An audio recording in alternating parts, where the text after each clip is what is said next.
Alright, so we're going over changing the axle seals on a 1991 F150. This is going to work for just about any of them. So this one has a limited slip differential in it.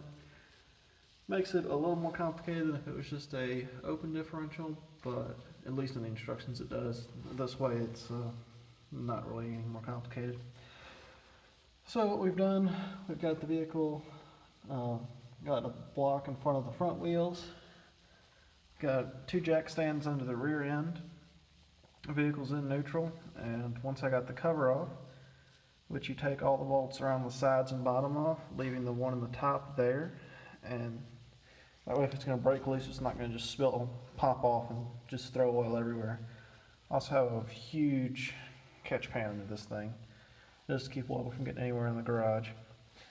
So what I did is I rotated it, the differential, till this the hole that there's going to be a pin in here, that pin, until that would, I can see that pin would come out and come fairly close to clearing. You can get close to clearing here. The closer you get it here, the easier it'll be to work in here. Because once you take that pin out, if you can avoid spinning the, sorry, I'm gonna push this axle back in. If you can avoid spinning it after that, you don't have to worry about the spider gears moving out of position. So once you've got the cover off and you take your drums off, you're going to push the axles all the way in. And then I guess I should have shown that clip a little more, but I've got a clip about like that in my hand that I'm pushing into a groove that's in the end of that axle. Yeah.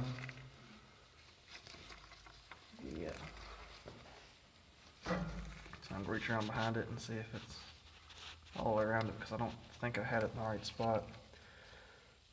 But the instructions, if you go read it somewhere, are going to say that you have to take this S-shaped clip out of the middle here, which I've taken these axles out twice now and I haven't had to take that clip out.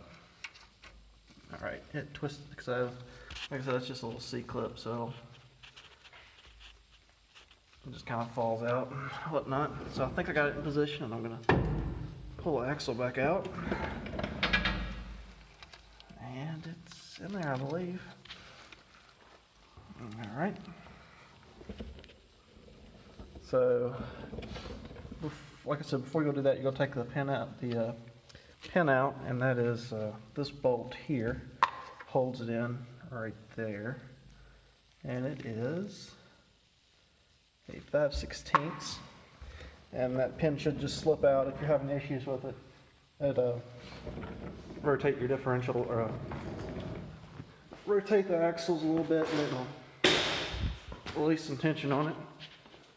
So after you've done that, you can just pull the, once you take those clips out, you just pull the axle straight out. Now I got the old seal out of this one. I used a pair of vice grips and just grabbed it like that and pulled it out. I'm just getting a little oil on the seal right now. And I put sealant around the new one, around this metal flange on it, right in there. Before I drove that in, I would highly recommend you get a bearing, race and seal driver set. You can use a piece of plyboard or something, and I wouldn't get a fancy set. They're just basic aluminum disc pretty much to drive it in there. So once you've got that seal put in there, you let that everything dry out and slip your axles back in.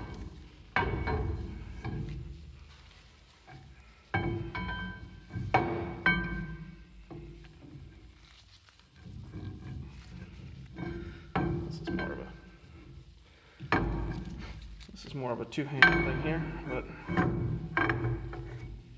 there we are. We'll just push that all the way back up in there.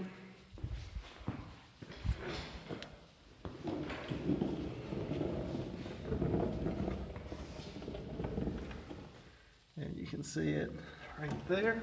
I'm going to grab the other clip.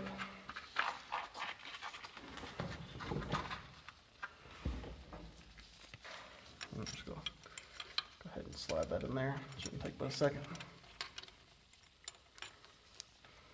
Check on that.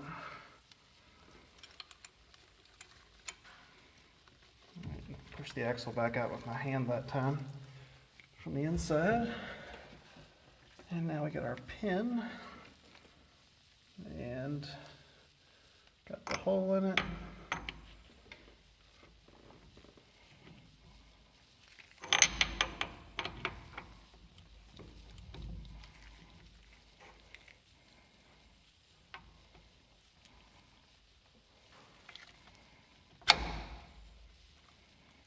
That went too far. And it's gonna slide out. I'm about to set y'all down so I can start this bolt in there without the pin falling out, I think. Maybe not. Maybe.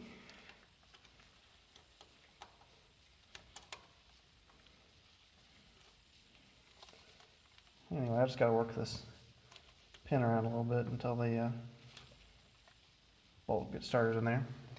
And then we'll scrape off the surface around here, and the same thing on the pan.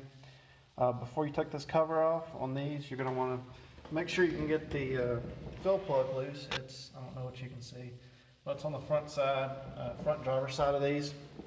And it takes a 3/8 square drive to get it out. Make sure it comes out before you take this cover off, or you're gonna have a pretty darn hard time getting any fluid back in here. All right, that's about all I got to say on this thing right now. I'm gonna eventually get this thing back together and get her back on the road. Hope this helps somebody out. Have a good one.